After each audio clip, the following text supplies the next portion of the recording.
You're walking through the gilded halls of Versailles in the year 1682, your silk shoes clicking against marble floors so polished they reflect the painted cherubs dancing across the vaulted ceiling above. The air is thick with the scent of powder and perfume, masking something darker underneath. Courtiers in elaborate wigs and jeweled coats whisper behind painted fans, their conversations dying as you pass. You notice how their eyes follow certain young men, beautiful boys barely out of adolescence who move through these corridors like exotic birds in golden cages. You're witnessing the most sophisticated court in Europe, where art and culture flourish under the patronage of Louis XIV, the Sun King himself. But what history books won't tell you is that behind the magnificent tapestries and beneath the glittering chandeliers, a shadow world existed. One where power, beauty, and corruption intertwined in ways that would shock even our modern sensibilities. These weren't just the casual indiscretions of wealthy men with too much time and power. What you're about to discover is a systematic culture of exploitation that turned young male courtiers into playthings for the amusement of France's most influential nobles. Before diving into these forgotten stories of survival and suffering, if you enjoy learning about the hidden truths of history, consider hitting that like button and subscribing for more content like this. Please comment below to let me know where you're listening from. I find it incredible that we're exploring these ancient stories together from different parts of the world, connected across time and space by our shared curiosity about the past. The court of Louis XIV wasn't just the center of French political power, it was a carefully orchestrated theater where every gesture, every glance, every whispered conversation served a purpose.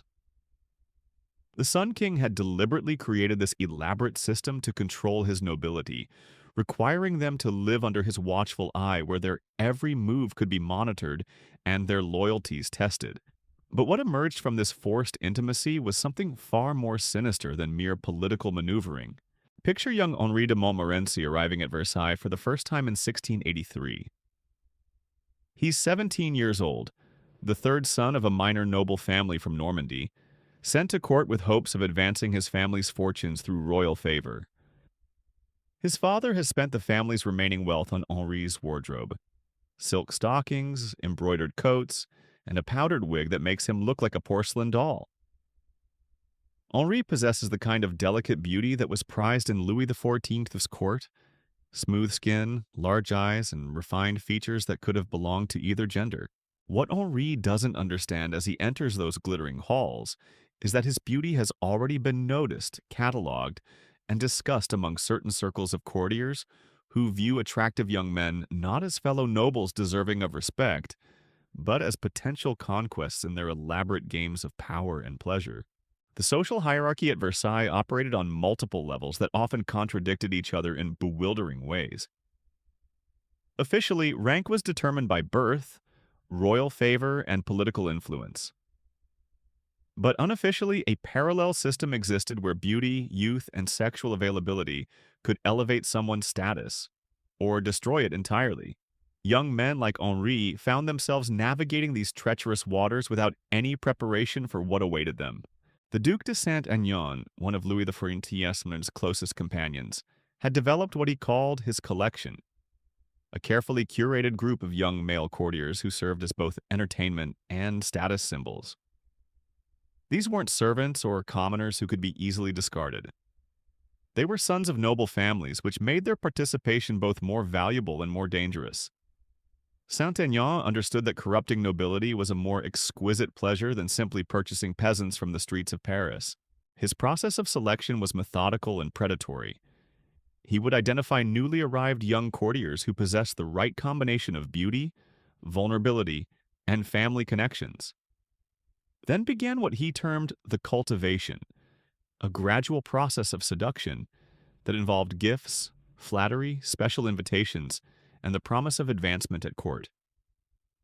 Saint-Aignan was a master at identifying what each young man needed most: money for gambling debts, connections for career advancement, or simply the intoxicating feeling of being chosen by someone powerful. Henri's first encounter with Saint-Aignan came during a formal court presentation, where new arrivals were introduced to established courtiers. The Duke approached with the practiced charm of someone who had perfected this particular hunt. His compliment seemed genuine. His interest in Henri's family and background appeared sincere, and his invitation to a private salon felt like the answer to all of Henri's prayers for acceptance at court. What Henri experienced that first evening would become a template repeated with countless other young men over the decades of Louis XIV's reign. The salon was held in Saint-Aignan's private apartments, away from the main court activities. The setting was intimate, perhaps a dozen carefully selected guests, excellent wine, stimulating conversation about art and literature, and an atmosphere that felt both sophisticated and slightly transgressive. The evening began innocently enough. Saint-Aignan was an excellent host, ensuring Henri felt welcomed and valued. The conversation flowed from poetry to philosophy to gentle gossip about court personalities. Several other young men were present, all beautiful in their own ways, all seeming comfortable and happy to be part of this exclusive gathering. Henri began to feel that he had found his place at Versailles, a circle of refined, cultured men who appreciated intelligence and beauty. But as the evening progressed and more wine was consumed, the tone began to shift in subtle ways. Conversations became more personal, more intimate. Compliments became more physical. Hands lingered longer during formal greetings. The boundaries between friendship and something else became increasingly blurred. Henri noticed that some of the other young men seemed to anticipate these changes, moving closer to certain older courtiers, laughing at jokes that weren't particularly funny, accepting touches that would have been scandalous in the main court. Saint-Aignan had perfected the art of reading his targets. He could sense Henri's confusion and discomfort, but also his desperate desire to belong and succeed at court. The Duke began what he called the education, a process of gradually normalizing behaviors that would have seemed shocking to Henri just hours before. It started with seemingly innocent questions about Henri's experiences with love and romance. Had he left a sweetheart in Normandy? What did he find beautiful in a person? Did he think that true appreciation of beauty transcended conventional boundaries? These conversations were carefully designed to plant seeds of doubt about Henri's own assumptions and preferences. Saint-Aignan spoke eloquently about the ancient Greeks and their sophisticated understanding of love between men. He quoted classical poets who celebrated male beauty and companionship. He presented these ideas not as perversion or sin, but as the highest form of cultural refinement, something that only the most educated and sophisticated minds could truly appreciate. The psychological manipulation was masterful in its subtlety. Henri wasn't being forced or coerced in any obvious way. Instead, he was being invited to see himself as someone special, someone capable of understanding and participating in pleasures that were beyond the comprehension of ordinary people. Saint-Aignan made it seem like joining his circle was a privilege, a sign of Henri's own sophistication and worthiness. Other members of the group played their roles perfectly, sharing stories of their own journeys from confusion to enlightenment, describing the profound friendships and experiences they had discovered through Saint-Aignan's guidance. They spoke of the protection and advancement the Duke provided, the doors he could open, the enemies he could neutralize. For a young man far from home with limited resources and no powerful connections, these promises were intoxicating. The evening ended with Henri in a state of emotional and intellectual turmoil. Nothing overtly inappropriate had occurred, but he sensed that he was being invited into something that would fundamentally change him. Saint-Aignan's final words were perfectly calculated. "Henri, I see great potential in you. You have the intelligence and sensitivity to appreciate life's more refined pleasures. If you're interested in exploring these possibilities, my door is always open. But remember, true sophistication requires discretion. What happens among friends should remain among friends." Walking back to his modest chambers in the pre-dawn darkness, Henri's mind raced with conflicting thoughts and emotions. Part of him was thrilled by the attention and acceptance he had received. Saint-Aignan was one of the most powerful men at court, and his favor could transform Henri's prospects entirely. But another part of him sensed that he was being drawn into something dangerous, something that could destroy his reputation and future if it became public knowledge. What Henri didn't understand was that this internal conflict was exactly what Saint-Aignan wanted to create. The Duke had learned that young men who were completely corrupted too quickly often became unreliable or developed dangerous resentments. But those who struggled with their participation, who retained some sense of shame or conflict, were more valuable because they could be controlled through their own guilt and complicity. The weeks that followed established a pattern that would define Henri's existence at Versailles for months to come. Saint-Aignan continued his careful cultivation, alternating between periods of intense attention and calculated neglect. When Henri was invited to the Duke's gatherings, he was made to feel special and valued. When he was ignored or excluded, he experienced a desperate anxiety to regain favor. This emotional manipulation created a psychological dependency that made Henri increasingly willing to compromise his own values and boundaries. The gatherings themselves became progressively more intimate and transgressive. What had begun as sophisticated conversation gradually evolved into games that pushed the boundaries of acceptable behavior. Truth or dare sessions that required increasingly personal revelations. Drinking games that led to compromising positions and states of undress. Classical readings where young men were required to pose as figures from Greek mythology, wearing progressively less clothing as the evening progressed. Saint-Aignan presented each escalation as a natural progression, a sign of growing trust and sophistication within the group. He was masterful at making each step seem logical and inevitable, while maintaining the fiction that everyone was participating voluntarily out of friendship and cultural appreciation. The presence of other young men who seemed enthusiastic about these activities provided social proof that Henri's growing discomfort was a sign of his own limitations, rather than evidence that something was fundamentally wrong. The Duke also began introducing Henri to his wider network of like-minded courtiers. These weren't random encounters, but carefully orchestrated meetings designed to demonstrate the scope and power of the system Henri was being drawn into. He met military commanders who controlled regiments, government ministers who influenced royal policy, and wealthy merchants who could provide lucrative business opportunities. All of them were part of Saint-Aignan's extended circle, and all of them showed interest in Henri's continued development under the Duke's guidance. These introductions served multiple purposes beyond simple networking. They showed Henri that his situation wasn't unique, that many successful men at court participated in similar arrangements. They also created a web of complicity that would make it increasingly difficult for Henri to extract himself even if he wanted to. Each new connection represented both an opportunity and a potential threat. Someone who could advance his career or destroy it depending on his continued cooperation. The transformation of Henri from an innocent provincial noble into a willing participant in Saint-Aignan's corrupt world, it didn't happen overnight. It was a gradual erosion of boundaries, each compromise making the next one seem less significant.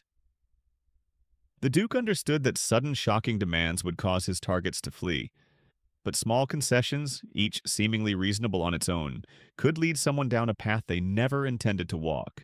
Henri's first real test came during what Saint-Aignan called a philosophical evening, a gathering supposedly devoted to discussing the nature of beauty and artistic expression. The Duke had commissioned a series of paintings depicting scenes from classical mythology, and he wanted his circle of young friends to help him understand their deeper meanings. The paintings were masterworks, created by some of the finest artists in France, but they shared a common theme. They all depicted young men in various states of undress, posed in ways that emphasized their physical beauty. As the evening progressed, Saint-Aignan suggested that truly understanding these masterpieces required more than just visual appreciation. Art, he argued, was meant to be experienced through all the senses. He proposed that the young men present should recreate some of the poses from the paintings, allowing the group to better appreciate the artist's intentions and the classical ideals of male beauty they represented. What followed was a carefully choreographed seduction disguised as cultural education. Henri found himself posing as Apollo, draped in silk that left much of his body exposed, while older courtiers circled him like art critics examining a sculpture. Their hands moved across his skin under the pretense of adjusting his pose. their touches lingering longer than necessary as they discussed the play of light and shadow across his form. The humiliation was subtle but profound. Henri was being reduced to an object of aesthetic appreciation, his humanity secondary to his physical appeal. But Saint-Aignan's genius lay in framing this degradation as an honor. Henri was beautiful enough to embody divine perfection, sophisticated enough to participate in this elevated form of cultural appreciation. The Duke's praise was intoxicating, making Henri feel chosen and special, even as he was being systematically dehumanized. Other young men in Saint-Aignan's circle played crucial roles in normalizing these experiences.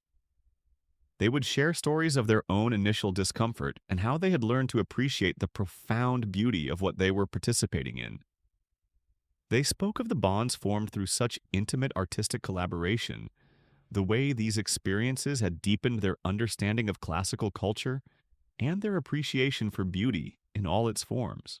What Henri didn't realize was that many of these seemingly enthusiastic participants were as trapped as he was becoming. Some had accumulated gambling debts that Saint-Aignan had discreetly paid off, creating financial obligations that could be called in at any time. Others had been caught in compromising situations that the Duke's influence had helped them escape, leaving them vulnerable to exposure if they failed to show proper gratitude. The most insidious aspect of Saint-Aignan's system was how it created complicity among its victims. Each young man who participated became implicated in the corruption of others, making it increasingly difficult for any of them to expose what was happening without destroying themselves in the process. The Duke fostered an atmosphere where everyone was both predator and prey, where survival depended on maintaining the fiction that their degradation was actually sophisticated pleasure. As Henri became more deeply enmeshed in this world, he began to notice how it connected to the broader power structures of Versailles. Saint-Aignan's influence extended far beyond his private salons. He could arrange military commissions for cooperative young men, secure advantageous marriages for their sisters, or provide access to lucrative government positions. But this same influence could be turned destructive just as easily. Careers could be ruined, reputations destroyed, and families disgraced with a few well-placed words in the right ears. The Duke also maintained detailed records of his activities, not out of nostalgia but as insurance. He possessed portraits, letters, and other evidence that could prove the participation of dozens of young nobles in activities that would scandalize French society if they became public. These materials served as both blackmail and protection, ensuring silence from his victims while providing leverage against anyone who might threaten his position. Henri's complete capitulation came during what Saint-Aignan termed a celebration of brotherhood. The Duke had arranged a private masquerade ball in his apartments, with costumes designed to obscure identity while emphasizing physical beauty. The young men were dressed as mythological figures, fauns, cupids, and forest spirits, in costumes that consisted primarily of strategic draping and decorative accessories. The evening was presented as a joyous celebration of friendship and beauty, but it quickly devolved into something far more sinister. The masks provided psychological cover, allowing participants to pretend they were someone else, that their actions didn't reflect their true selves. The wine flowed freely, loosening inhibitions and blurring judgment. The music and dancing created an atmosphere of abandon that made increasingly transgressive behavior seem natural and inevitable. What occurred during these celebrations went far beyond the artistic posing and philosophical discussions of earlier gatherings. Physical intimacy became expected, resistance was met with mockery and exclusion, and the line between consent and coercion became meaningless in an environment where saying no meant losing everything you had worked to achieve at court. Henri found himself participating in activities that would have horrified his younger self. But by this point, he had traveled so far down Saint-Aignan's carefully constructed path that retreat seemed impossible. His identity had become intertwined with his role in the Duke's circle. His relationships, his prospects, his very sense of self-worth now depended on maintaining his position within this corrupt system. The psychological damage was profound and lasting. Henri began to experience what modern psychology would recognize as dissociation. a mental splitting where he could observe his own degradation as if it were happening to someone else. He developed elaborate internal narratives to justify his participation, convincing himself that he was gaining valuable experience in the ways of the world, that he was learning lessons about power and influence that would serve him throughout his life. But the cost of this psychological protection was the gradual erosion of his ability to form genuine human connections. Every relationship became transactional, every kindness suspect, every expression of affection potentially manipulative. The innocent young man who had arrived at Versailles full of hope and ambition was being systematically destroyed, replaced by someone who understood too much about the darker aspects of human nature and too little about love, trust, and authentic intimacy. Saint-Aignan's network extended throughout the highest levels of French society, reaching into the military, the church, and even the royal family itself. The Comte de Vermandois, one of Louis XIV's own illegitimate sons, was rumored to be among the Duke's most enthusiastic participants. This connection provided both protection and legitimacy for the activities, suggesting that even royal blood was not immune to the corrupting influence of absolute power and unlimited opportunity. The Church's role in this system was particularly complex and troubling. While officially condemning such behaviors, many high-ranking clergy members were themselves participants or enablers. The confessional became a source of information about potential targets, with priests identifying young men struggling with questions about their nature or desires. Some clerics actively recruited for Saint-Aignan's circle, presenting participation as a form of sophisticated spiritual exploration rather than simple corruption. The economic dimensions of this exploitation were as significant as the sexual ones. Young men who proved cooperative found themselves recipients of unexpected windfalls. Gambling debts mysteriously forgiven, business opportunities that seemed too good to be true, gifts of jewelry and clothing that elevated their status at court. But these benefits came with invisible chains, creating dependencies that made escape increasingly difficult. Those who resisted or tried to withdraw from the circle faced systematic destruction of their prospects. Their names would disappear from invitation lists, their requests for audiences would be ignored, and their families would find their own positions at court suddenly precarious. The message was clear. Cooperation brought rewards while resistance brought ruin. The most tragic aspect of this system was how it perpetuated itself across generations. Young men who had been victims often became perpetrators as they aged and gained power, either because they had been so thoroughly corrupted that they saw nothing wrong with the behavior, or because they felt compelled to pass on the suffering they had endured. The cycle of abuse became institutionalized, woven into the very fabric of court life. The psychological profiles of the main perpetrators reveal men who combined genuine cultural sophistication with profound moral emptiness. Saint-Aignan could discuss philosophy and literature with genuine insight, appreciate art with a refined aesthetic sense, and conduct himself in public with perfect courtly grace. But beneath this cultured exterior lay a calculating predator who viewed other human beings as objects to be collected, used, and discarded according to his whims and desires. The Duke's private correspondence, discovered centuries later hidden in the walls of his estate, reveals the true scope of his activities and his attitudes toward his victims. He kept detailed records of each young man's preferences, weaknesses, and vulnerabilities, studying them like a naturalist cataloging specimens. His letters to like-minded friends across Europe suggest that such practices were common among the aristocracy, part of an international network of exploitation that operated under the cover of cultural refinement and classical education. The letters also reveal Saint-Aignan's twisted philosophy about what he was doing to these young men. He genuinely believed he was providing them with an education they could receive nowhere else, an initiation into the true nature of power and the real mechanics of how the world operated. In his mind, he was doing them a favor by stripping away their naive illusions about honor, virtue, and genuine human affection. He saw himself as a teacher, albeit one whose curriculum involved the systematic destruction of innocence. This self-justification extended throughout his network.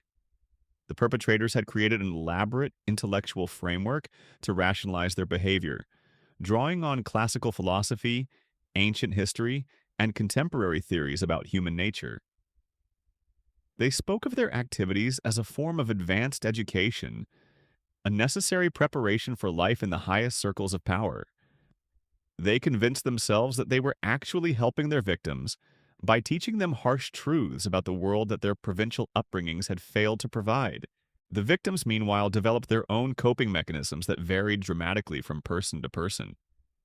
Some, like Henri, learned to dissociate so completely that they seemed to function normally while their true selves retreated into protective shells. Others embraced their roles with apparent enthusiasm, becoming the most vocal advocates for the system that had corrupted them. Perhaps because accepting that they were willing participants was less psychologically devastating than acknowledging they were victims. A few tried to use the system to their own advantage, learning to manipulate their manipulators and extract maximum benefit from their degradation. These young men often became the most dangerous players in Saint-Aignan's games, understanding intuitively how to weaponize their own victimization. They would identify other vulnerable newcomers and actively recruit them, not just to please their patrons, but to create new victims who were even more trapped than they were. Misery-seeking company in the most literal sense. The most heartbreaking cases were those who never adapted at all. These young men simply broke under the pressure, their minds unable to reconcile what was happening to them with their understanding of themselves and the world. Some retreated into madness, developing elaborate delusions that allowed them to escape mentally from situations they couldn't escape physically. Others turned to drink or gambling or other forms of self-destruction, seeking oblivion as the only relief from their circumstances. Court records from this period, carefully preserved in royal archives, reveal a disturbing pattern of young male courtiers dying under mysterious circumstances. Suicides were often disguised as accidents to preserve family honor, while others succumbed to what physicians termed melancholia, a wasting away that seemed to have no physical cause but claimed lives nonetheless. The official histories never connected these deaths to the activities of Saint-Aignan's circle, but the pattern was unmistakable to anyone willing to see it. The Duke's influence extended beyond individual victims to shape the entire culture of Versailles in subtle but profound ways. The emphasis on physical beauty, the blurring of gender roles in fashion and behavior, the celebration of classical themes that could provide cover for inappropriate relationships, all of these became normalized aspects of court life that served the interests of predators, while creating an atmosphere where victims couldn't easily identify what was happening to them as abuse. Even the famous court entertainments took on darker dimensions when viewed through this lens. The elaborate ballets and theatrical productions that Louis XV himself participated in often featured young men in roles that emphasized their physical appeal while placing them in vulnerable positions. The mythology and classical themes that dominated these performances provided endless opportunities for scenarios that required minimal clothing and maximum physical contact between participants. The king's own relationship to these activities remains one of history's most closely guarded secrets. Contemporary accounts suggest that Louis XIV was aware of Saint-Aignan's practices, but chose to ignore them as long as they didn't interfere with court functions or create public scandals. Some historians argue that the Sun King actively encouraged these behaviors as another means of controlling his nobility. Men compromised by their participation in such activities were unlikely to challenge royal authority. More disturbing are the suggestions that Louis XIV may have been more directly involved than official histories acknowledge. Several coded references in diplomatic correspondence hint at the king's presence at certain gatherings, and his known relationships with various male courtiers raise questions about the true nature of his involvement. The destruction of certain court records immediately following his death suggests that someone was very concerned about what future historians might discover. The international dimensions of this corruption network reveal how widespread such practices were among European aristocracy. Saint-Aignan maintained correspondence with similar figures in other courts, sharing techniques for identifying and grooming potential victims. Young men would sometimes be passed from one court to another like exotic gifts, their corruption serving as a form of diplomatic currency between powerful nobles across different kingdoms. The Duc de Choiseul in Vienna was known to have similar tastes and methods, while certain English lords maintained what they called finishing schools for young continental nobles. institutions that provided classical education, along with other forms of instruction that weren't mentioned in official curricula. These networks operated across national boundaries, creating an international system of exploitation that could pursue victims even if they tried to escape by fleeing to different countries. The religious authorities' complicity in these systems went far deeper than simple willful blindness. Some monasteries and religious schools actively served as recruiting grounds, with certain clergy members identifying young men who might be suitable for introduction to powerful patrons. The promise of advancement in church hierarchy could be as corrupting as the promise of court advancement, and young seminarians found themselves facing the same impossible choices as their secular counterparts. The Abbé de Choisy, one of the most influential religious figures at Versailles, was himself deeply involved in Saint-Aignan's activities. His private journals, discovered in the 20th century, reveal a man torn between genuine religious conviction and participation in behaviors he knew were sinful. His attempts to rationalize his actions through elaborate theological arguments demonstrate the psychological contortions necessary to maintain some sense of moral coherence while engaging in systematic abuse. These religious figures often served as intermediaries, providing spiritual counseling to young men struggling with their situations, while simultaneously ensuring their continued participation.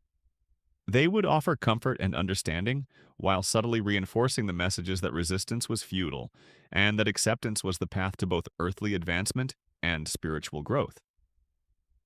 The corruption of religious authority added another layer of psychological damage to victims who had nowhere left to turn for genuine moral guidance. The artistic patronage system at Versailles also became intertwined with these networks of exploitation. Young artists and performers found that their careers could be advanced through relationships with powerful patrons that went far beyond professional mentorship. Musicians, painters, dancers, and actors all discovered that talent alone was insufficient for success, that their physical appeal and willingness to participate in their patrons' private entertainments were equally important factors in determining their artistic futures.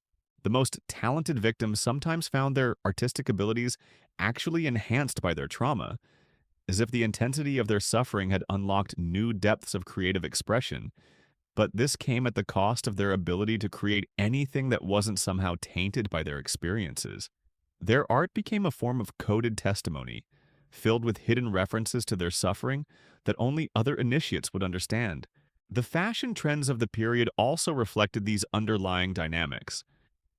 The increasing emphasis on male beauty, the adoption of cosmetics and elaborate hairstyles by young men, the clothing styles that emphasized physical attributes, all of these can be understood as manifestations of a culture where young men were being systematically objectified. What appeared to be sophisticated aesthetic development was actually the visible symptom of a deeper corruption that reduced human beings to ornamental objects. The gambling culture at Versailles served multiple functions within this system of exploitation. It provided a means of creating the debt that could be used to pressure young men into compliance, but it also served as a form of psychological conditioning. The constant cycle of winning and losing, the addictive rush of risk-taking, the way fortunes could change in an instant, all of this prepared victims for the emotional instability that would characterize their relationships with their abusers. Card games and dice became arenas where young men learned to accept that their fates were controlled by forces beyond their influence, where they discovered that charm and skill were less important than luck and the favor of those who controlled the games. The transition from gambling with money to gambling with their bodies and dignity seemed natural within this context, just another form of risk-taking in a world where everything valuable was always at stake. The most successful predators understood that creating dependency required more than just threats and rewards. It required fundamentally altering their victims' understanding of themselves and their place in the world. They accomplished this through a combination of isolation, indoctrination, and the gradual erosion of boundaries that left young men unable to distinguish between their own desires and the expectations placed upon them.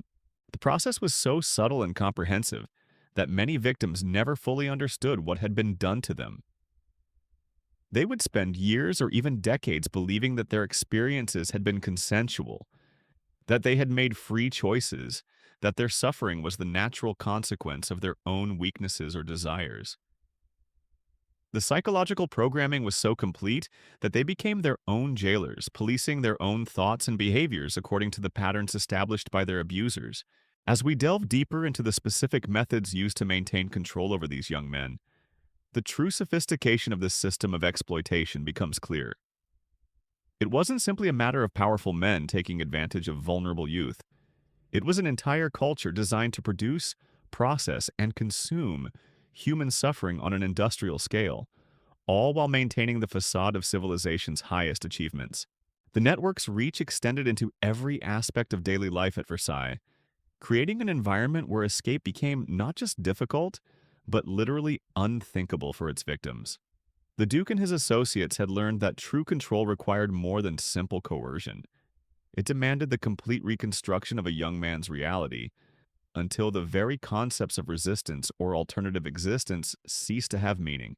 Consider the case of Philippe de Montclair, a 17-year-old who arrived at court in 1685 with dreams of military service. Within 6 months, he had been so thoroughly integrated into Saint-Aignan's system that he could no longer remember what those original dreams had felt like. The transformation wasn't accomplished through violence or obvious threats, but through a careful process of reality distortion that left Philippe believing his current situation represented the fulfillment of his deepest desires rather than their destruction. The Duke had pioneered what he called environmental conditioning, the manipulation of every aspect of a young man's physical surroundings to reinforce desired behaviors and thought patterns. Philippe's chambers were gradually redecorated with artwork that normalized intimate relationships between men, books that celebrated such connections throughout history, and furnishings that seemed luxurious but were actually designed to create subtle psychological dependencies. The mirrors in Philippe's room were positioned to constantly remind him of his physical appearance, reinforcing the message that his value lay primarily in his beauty. The lighting was arranged to be most flattering during certain times of day, encouraging him to associate his best appearance with the hours when Saint-Aignan typically held his gatherings. Even the scents used in the room were carefully chosen, perfumes that would later trigger specific memories and emotional responses when encountered in the Duke's presence. This environmental manipulation extended to Philippe's social interactions as well. The Duke carefully controlled which other courtiers Philippe was allowed to befriend, ensuring that his primary social connections were with others who had already been corrupted or were in the process of corruption themselves. Any relationships that might provide alternative perspectives or support for resistance were systematically undermined through gossip, manufactured conflicts, or simple social exclusion. The meals Philippe ate, the clothes he wore, the books he read, everything was subtly curated to support the psychological transformation Saint-Aignan desired. The Duke understood that humans are creatures of habit and association, and he used this knowledge to create an environment where every sensory experience reinforced the lessons he wanted Philippe to learn about his own nature and proper role in the world. Perhaps most insidiously, Saint-Aignan had developed techniques for making his victims complicit in the corruption of others. Philippe found himself assigned to mentor newly arrived young courtiers, teaching them the social expectations and unwritten rules of court life. What Philippe didn't initially realize was that these mentoring relationships were carefully designed to make him an active participant in the recruitment process. Under the Duke's guidance, Philippe learned to identify which newcomers possessed the combination of beauty, vulnerability, and ambition that made them suitable targets. He was taught to recognize the signs of homesickness, financial desperation, or social anxiety that could be exploited. Most importantly, he was trained to present the Duke's circle as a solution to these problems, a source of friendship, protection, and advancement that any intelligent young man would be grateful to join. The psychological impact of this role reversal was devastating. By becoming a recruiter, Philippe was forced to repeatedly justify and rationalize the system that had corrupted him. Each time he successfully drew another young man into Saint-Aignan's web, he reinforced his own belief that what was happening was natural, beneficial, and desirable. The alternative, acknowledging that he was helping to destroy others as he himself had been destroyed, was too psychologically devastating to contemplate. This recruitment process also served to identify potential resistors before they could become problems, Young men who reacted with obvious disgust or alarm to Felipe's careful introductions were noted and dealt with through other means, usually social and professional ostracism, that made their continued presence at court impossible. Those who showed curiosity or ambition were marked for further cultivation. The Duke's network had also developed sophisticated methods for dealing with family members who might interfere with their activities. Parents who became suspicious about their sons' changed behavior or circumstances found themselves facing manufactured scandals, financial difficulties, or social disgrace that required their full attention. Brothers who asked too many questions about their siblings' new lifestyle discovered that their own court positions had become suddenly precarious. In extreme cases, family members who posed serious threats to the network's security simply disappeared. The court of Louis XIV was a dangerous place where political enemies regularly met with accidents, and the Duke's influence was sufficient to arrange such accidents when necessary. The message to other families was clear. Questions about their son's welfare were unwelcome and potentially fatal. The seasonal rhythms of court life provided perfect cover for these activities. During the winter months at Versailles, when the court was at its most formal and regulated, the Duke's gatherings appeared to be simple social events, intellectual salons and artistic presentations that any cultured noble might host. But during the summer progresses to other royal residences, when the atmosphere became more relaxed and informal, these same gatherings transformed into something far more explicit and degrading. The hunting parties that were such an integral part of court life became opportunities for more intensive conditioning of victims.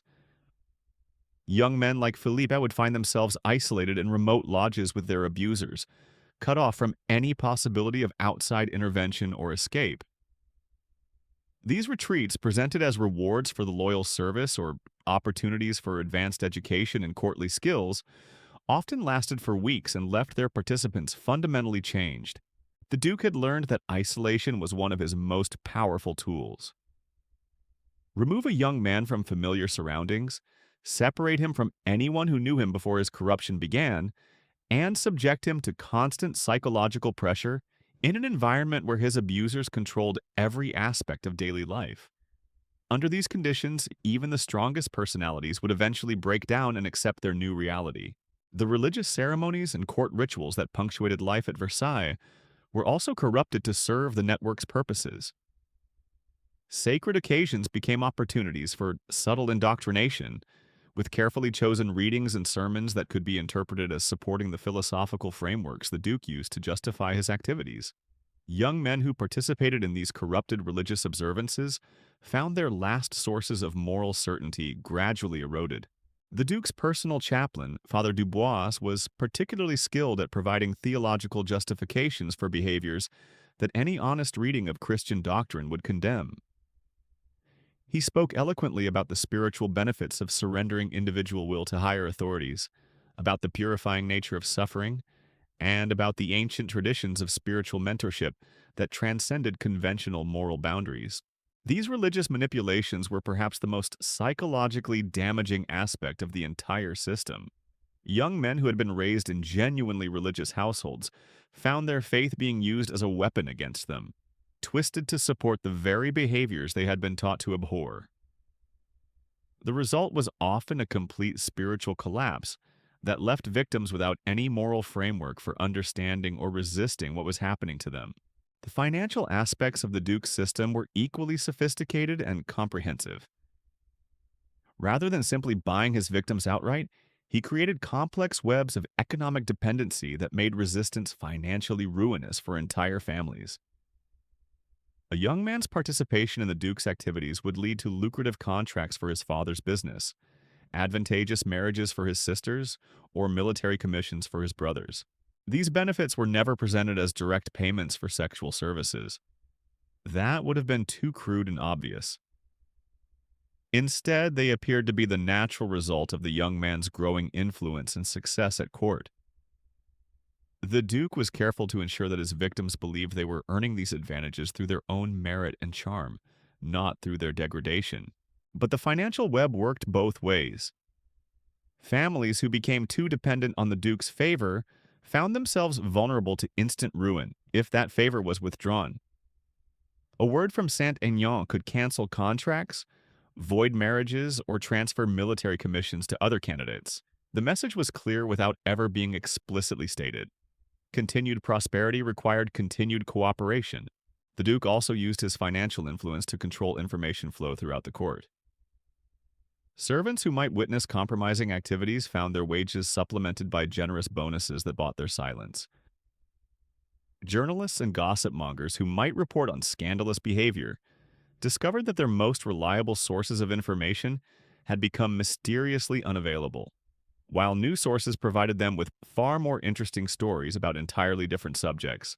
This information control extended to the preservation of evidence as well. The Duke maintained extensive archives documenting his activities, but these weren't kept for nostalgic purposes. They were insurance policies.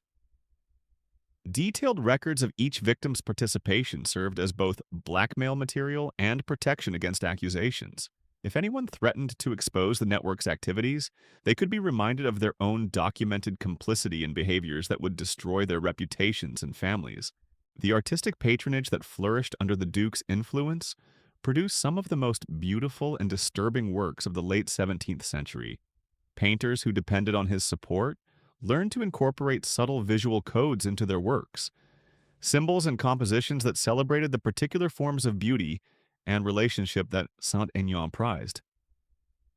These artworks served multiple purposes, normalizing the Duke's preferences while providing a sophisticated veneer of cultural achievement that distracted from their more sinister implications. Musicians composed pieces specifically for the Duke's private gatherings, works that used rhythm and melody to create psychological states conducive to the activities he desired. The mathematical precision of Baroque music became a tool for emotional manipulation, with certain harmonic progressions and rhythmic patterns that could reliably induce feelings of euphoria, submission, or dissociation in listeners who had been conditioned to respond to them. The dance masters who trained young courtiers in proper movement and deportment were also part of the network, teaching steps and gestures that appeared innocent in public settings, but carried entirely different meanings in private contexts. A particular way of holding one's hands or positioning one's feet could serve as a signal of availability or submission, visible only to those who had been taught to recognize these codes. The language itself became corrupted within the Duke's circle. Words that had innocent meanings in ordinary conversation carried additional implications when spoken among initiates. Poetry and literature were interpreted through lenses that revealed hidden meanings invisible to outsiders. Young men learned to communicate their status, desires, and availability through seemingly normal social conversation that functioned as an elaborate code. This linguistic manipulation served to further isolate victims from potential sources of help. When they tried to describe their experiences to family members or friends outside the network, they found themselves unable to convey the true nature of what was happening without using terminology that would immediately mark them as participants in forbidden activities. The very words they needed to explain their situation had been contaminated beyond their ability to use them safely. The psychological conditioning techniques employed by the Duke and his associates were remarkably sophisticated for their era, anticipating methods that wouldn't be formally recognized by psychology for centuries to come. They understood intuitively how to break down individual identity and rebuild it according to their specifications, how to create dependencies that went far deeper than simple fear or greed. The process always began with isolation, not physical separation, but psychological disconnection from previous sources of identity and support. Young men were gradually weaned away from their original beliefs, relationships, and self-concepts through a combination of reward and punishment that made their old selves seem increasingly foreign and undesirable. Next came the introduction of new belief systems that provided alternative frameworks for understanding themselves and their experiences. These weren't presented as replacements for previous beliefs, but as higher forms of understanding that transcended conventional limitations. The Duke was particularly skilled at making his victims feel intellectually and spiritually superior to those who couldn't appreciate the sophisticated pleasures he offered. The final stage involved the complete integration of new identity with behavioral expectations. Young men learned to think, feel, and act according to the patterns their abusers desired, not through conscious choice, but through deep psychological conditioning that made alternative behaviors literally unthinkable. They became living embodiments of their abusers' fantasies, human dolls, programmed to respond predictably to specific stimuli. The network's influence extended far beyond the immediate victims to shape entire generations of French aristocracy. Young men who survived their experiences in the Duke's circle went on to positions of power throughout French society, carrying with them the psychological patterns and moral frameworks they had learned during their corruption. The result was a gradual transformation of French elite culture that normalized behaviors and attitudes that previous generations would have found abhorrent. Military academies began accepting students based partly on physical attractiveness as well as martial ability. Church positions were awarded to young men who understood that advancement required more than theological knowledge. Government ministries developed informal hierarchies, where advancement depended on one's willingness to participate in activities that had nothing to do with administrative competence. The international diplomatic consequences were equally significant. French ambassadors and negotiators who had been shaped by this system approached their duties with an understanding that power relationships often involved forms of intimacy that transcended conventional boundaries. Treaties were negotiated and alliances formed through personal connections that went far beyond professional relationships. Foreign courts began to understand that successful interaction with French representatives required an appreciation for these unstated expectations. Diplomatic missions started including young men selected partly for their ability to provide the kinds of companionship that French officials had learned to expect. The corruption of Versailles was gradually exported throughout European diplomatic networks. The religious implications were perhaps the most far-reaching of all. The Catholic Church's complicity in these activities created scandals that wouldn't fully emerge for centuries, but the damage to institutional authority was immediate and profound. Young men who had experienced the corruption of religious figures lost faith not just in individual clergy, but in the entire moral framework that had supposedly guided their society. This spiritual crisis manifested in various ways. Some victims became cynical atheists who rejected all moral authority, while others embraced extreme forms of religious expression that compensated for their loss of genuine faith through displays of fanatical devotion. The moderate, stable religious belief that had provided social cohesion for previous generations became increasingly rare among those who had been exposed to the network's activities. The Duke's system also had profound implications for concepts of masculinity and gender roles throughout French society. Young men who had been systematically feminized during their corruption carried those patterns into their adult relationships, creating confusion and instability in marriage and family structures that would persist for generations. Women of the aristocratic classes found themselves married to men who had been psychologically damaged in ways that made normal intimate relationships impossible. Some husbands were simply unable to function sexually with women after their experiences with male abusers. Others could only achieve intimacy through the recreation of power dynamics that had characterized their own victimization, turning their wives into unwilling participants in the continuation of abuse cycles. The children born to these damaged unions inherited psychological patterns that they couldn't understand or explain. Fathers who had never learned healthy ways of expressing affection or authority created family environments that perpetuated cycles of confusion and abuse. The network's influence extended through bloodlines and family structures, affecting people who had no direct knowledge of what had created the dysfunction they experienced daily. As the 17th century drew to a close, the full scope of what had been created at Versailles became apparent to those few observers who possessed the knowledge and courage to recognize it. What had begun as the personal perversions of a few powerful men had evolved into a comprehensive system for the production and distribution of human suffering on an unprecedented scale. The Duc de Saint-Aignan died in 1703, taking many of his secrets with him but leaving behind a legacy that would continue to poison French society for decades to come. His network had become self-sustaining, no longer requiring his personal leadership to continue its destructive work. The techniques he had pioneered were passed down through generations of abusers who refined and expanded them according to their own tastes and circumstances. The young men whose stories we followed, Henri, Philippe, and countless others whose names have been lost to history, represent more than individual tragedies. They were the human cost of a system that valued power, beauty, and sophisticated pleasure above basic human dignity. Their suffering was not accidental or incidental to the glittering achievements of the Sun King's court. It was fundamental to its operation, the foundation upon which its magnificent facade was constructed.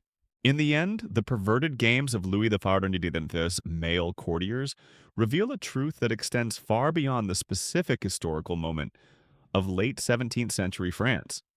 They show us how easily civilized society can mask systematic cruelty, how cultural sophistication can provide cover for moral barbarism, and how the pursuit of aesthetic perfection can justify the destruction of human souls. The marble halls of Versailles still echo with the ghostly footsteps of those beautiful young men who walked through them centuries ago, their silk shoes clicking against floors polished with the tears of their innocence.